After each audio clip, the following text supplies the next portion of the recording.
Hi everyone, welcome back to this channel. In this tutorial, I will show you how to activate or to do the selfie in Heartopia.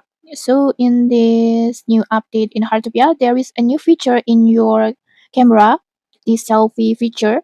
And to activate it or to use it is very easy. First, just open your camera, and then next just tap on this icon at the right panel, this one, you can see it. Just tap this icon until it's turned into the close up icon like this you can see it. And then after that, in here you can uh adjust the angle. For example, adjust the angle like this, adjust the zoom in or zoom out like this. And then in here you can even use the actions or the cute expressions on here, selfie emote. You can see the selfie emotes on here like this. And then you can also use the selfie actions like maybe open hands, cover face like this. I think it's so cute.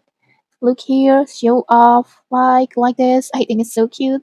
And just like that. And then when you satisfied with the settings, just take your photo like this. And okay, that's it. That's how you can use this new feature, the selfie feature in Heartopia. If you found this helpful, don't forget to like, comment, and subscribe for more tutorials. Thanks for watching and see you.